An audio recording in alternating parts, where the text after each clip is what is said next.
जय माता जी की आप सभी दोस्तों को मैं कल्याण भगत स्वागत करता हूं आपका अम्बे कल्याण चैनल पर। दोस्तों, आज हम बात करेंगे कुलदेवी और कुलदेवता के बारे में। इस धरती पर जितने भी परिवार हैं, जितने भी लोग हैं, उन सभी की कुलदेवी और कुलदेवता होते हैं, जो उनके बुजुर्गों के द्वारा पीढ़ियों से उनके घर में पूजे जाते हैं। दोस्तों, अगर कुलदेवी और कुलदेवता आपसे प्रसन्न होते हैं तो आपको कुछ संकेत देते हैं। यह संकेत प्रत्यक्ष रूप से भी हो सकते हैं और अप्रत्यक्ष रूप से भी व्यक्ति को मिलते हैं। अगर आप इन संकेतों को समझ गए तो आप अपनी पूजा और साधना में आगे बढ़ सकते हैं। बहुत ही कम लोगों को प्रत्यक्ष संकेत मिलते हैं, लेकिन जब यह संकेत आपको मिलते हैं तो इसका मतलब है कि आपके कुलदेवी और कुलदेवता आपके घर में विराजमान हो चुके हैं। अगर आपके घर में आपके कुलदेवी और कुलदेवता विराजमान होते हैं तो आपके जीवन में कुछ ऐसी घटनाएं घटित होती है जिसकी आप कल्पना भी नहीं कर सकते, और आपका घर ऐसा स्वर्ग जैसा बन जाता है जिसके बारे में आप कभी सोच भी नहीं सकते। दोस्तों, आज हम इन्हीं लक्षणों के बारे में बात करेंगे। मैं आपको उन संकेतों के बारे में बताने जा रहा हूँ जिससे हर कोई समझ सकता है कि आपके घर में आपके कुलदेवी का वास है या नहीं है। दोस्तों, प्रत्येक व्यक्ति के कुलदेवी और कुलदेवता होते हैं।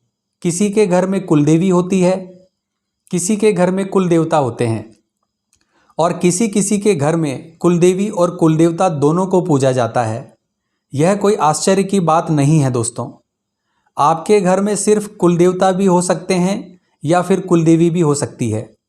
तो दोस्तों, आपके कुलदेवी और कुलदेवता कौन से संकेत देते हैं जिससे आप जान सकें कि वह आपसे खुश हैं? दोस्तों, हमारे कुलदेवी और कुलदेवता हमारे घर के सबसे पहले और प्रथम देवता होते हैं। उनकी पूजा किए बिना हमारे घर में कोई भी काम नहीं होता है। जब आप इन्हें मान लेते हैं तो आपके घर में रुके हुए कार्य अपने आप बनने लगते हैं। आपके घर की समस्याएं हल होने लगती है। उनकी सेवा के बिना, उनकी पूजा के बिना आप जीवन में तरक्की नहीं कर सकते। दोस्तों, तो जब कुलदेवी और कुलदेवता आपके घर में प्रवेश करते हैं तो कुछ संकेत देते हैं। यह संकेत आपको देखने को मिलते हैं। जैसे आपके घर में इतनी एकता हो जाती है, आपके घर में ऐसा माहौल बन जाता है, यानी कभी कभी आपको ऐसा देखने को मिलेगा कि आपको पता ही नहीं चलेगा कि सास कौन है और बहू कौन है। आपके परिवार में इतनी मिलनशीलता बढ़ जाती है, इतनी एकता बढ़ जाती है जिसके बारे में आप कभी सोच भी नहीं सकते। सभी सदस्य एक दूसरे के बहुत करीब आ जाते हैं, एक दूसरे का मान सम्मान करने लगते हैं, एक दूसरे का कहना मानते हैं। आपके घर में बरकत होने लगती है और आप सोचते हैं कि पहले भी मैं इतना ही पैसा कमाता था और आज भी उतना ही पैसा कमाता हूँ, फिर भी मेरे पास पैसा बचता है, मेरे घर में बरकत हो रही है, मेरे पास पैसा जुड़ रहा है, पैसा बच रहा है। और धीरे धीरे आपके घर से बीमारियां भी कोसों दूर चली जाती है। तो दोस्तों, इस प्रकार के संकेत अगर आपको मिलते हैं तो समझ लीजिए आपके घर में आपकी कुलदेवी और कुलदेवता खुश हैं और उनका वास आपके घर में हो चुका है। दोस्तों, कुलदेवी और कुलदेवता का निवास आपके घर में तब तक नहीं होता जब तक आप उनकी पूजा नहीं करते, उनको नहीं मानते और होली और दीपावली आने पर भोग प्रसाद नहीं चढ़ाते। दोस्तों, होली और दीपावली पर अपने घर के बड़े बुजुर्गों को वस्त्र, कुलदेवता और कुलदेवी को उचित सम्मान देकर भोग प्रसाद इत्यादि कई लोगों के यहाँ दिया जाता है।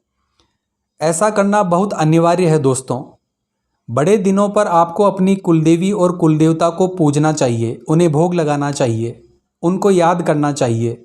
और अगर उनका स्थान आपको पता है तो साल में एक बार आपको अपनी कुलदेवी और कुलदेवता का जो मुख्य स्थान होता है, जो सिद्धपीठ स्थान होता है, वहाँ जाकर उनकी पूजा आराधना अवश्य करनी चाहिए। दोस्तों, अगर आप अपनी कुलदेवी कुलदेवता को नहीं पूजते हैं, उनके मुख्य स्थान का दर्शन नहीं करते हैं, अपने कुलदेवी कुलदेवता को याद नहीं करते हैं, तो वह आपसे नाराज़ हो जाते हैं और वह आपके घर से चले जाते हैं। इसीलिए दोस्तों, आपको उनके स्थान पर जरूर जाना चाहिए। आपको उनके मुख्य स्थान पर वर्ष में एक बार जाकर माथा अवश्य टेकना चाहिए। इसके अलावा दोस्तों, आपके घर में अगर कोई विवाह होता है तो जोड़े की धोख आपको अपने कुलदेवी और कुलदेवता का जो मुख्य स्थान होता है वहाँ पर लगानी चाहिए। घर में अगर किसी संतान की उत्पत्ति होती है तो उसकी धोख आपको अपने कुलदेवी कुलदेवता के मुख्य स्थान पर लगवानी चाहिए। बहुत से लोग बच्चे के बाल उतरवाते हैं अपने कुलदेवी और कुलदेवता के स्थान पर, जिसे मुंडन संस्कार भी कहा जाता है। बहुत से परिवारों की यह पीढ़ी दर पीढ़ी परंपरा चली आ रही होती है। इसके अलावा दोस्तों, अगर आपके घर में कुलदेवी कुलदेवता प्रसन्न है, विराजमान है, तो कुछ और संकेत भी आपको मिलते हैं। जैसे आप जैसे ही अपने घर में प्रवेश करते हैं तो आपको अजीब सी सुगंध, एक मनमोहक सुगंध महसूस होती है। एक प्यारी सी खुशबू आपको महसूस होती है। यह खुशबू किसी और को नहीं महसूस होती दोस्तों, केवल आपको ही महसूस होगी। किसी पुष्प की या इत्र की खुशबू आपको महसूस होगी और वही खुशबू आपके घर में एक सकारात्मक माहौल का निर्माण करती है। आपको एक चीज़ बता दूं दोस्तों कि जो लोग आत्महत्या करते हैं, जो लोग गलत कार्य करते हैं, वह नकारात्मक विचारों के कारण ऐसा करते हैं, क्योंकि उनके मन में नकारात्मक विचार होते हैं और वो हावी हो जाते हैं। इससे व्यक्ति लाचार हो जाता है, मजबूर हो जाता है, उसकी बुद्धि भ्रमित हो जाती है और वह आत्महत्या कर लेता है। लेकिन दोस्तों, जब कुलदेवी और कुलदेवता का आशीर्वाद आपके घर में होता है तो इस प्रकार की नकारात्मकता बिल्कुल ख़त्म हो जाती है। चारों तरफ सकारात्मक माहौल बन जाता है। आप न केवल अच्छा सोचते हैं बल्कि आपके पूरे परिवार में एकता का माहौल पैदा हो जाता है। जो भी कार्य आप करने जाते हैं वह कार्य आपके पूरे होते हैं। आप अपने कार्यों के प्रति सही निर्णय लेते हैं और उससे आपको लाभ भी प्राप्त होता है। और जब कोई दूसरा व्यक्ति भी आपके घर में प्रवेश करता है तो उसे भी आपके घर में एक सकारात्मक वातावरण मिलता है। कोई भी व्यक्ति कितना भी क्रोधित होकर आपके घर में आएगा, लेकिन आपके घर के सकारात्मक माहौल के कारण उसकी नकारात्मकता भी खत्म हो जाएगी, उसके विचार बदल जाएंगे और वह व्यक्ति भी सकारात्मक हो जाएगा आपके प्रति।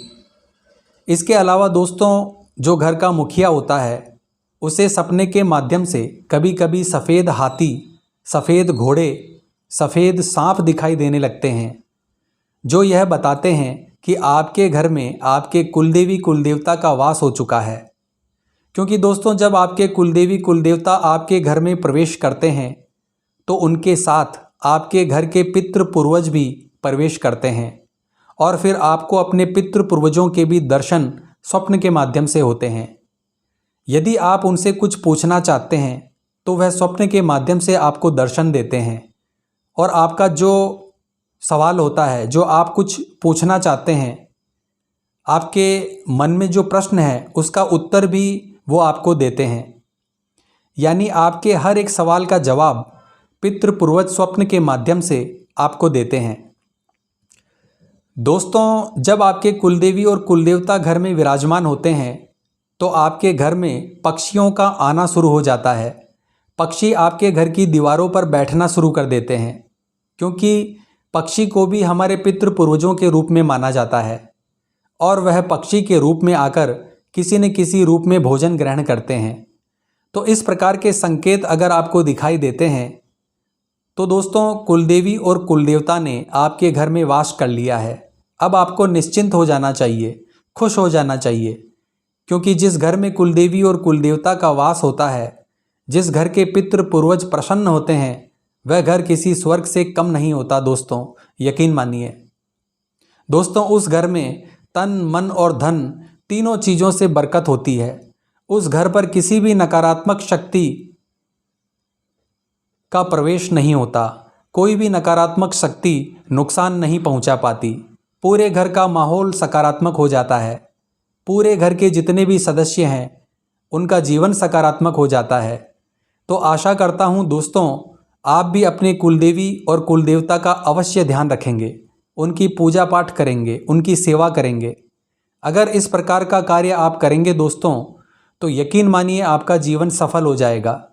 तो हर हर महादेव बोलना पड़ेगा दोस्तों।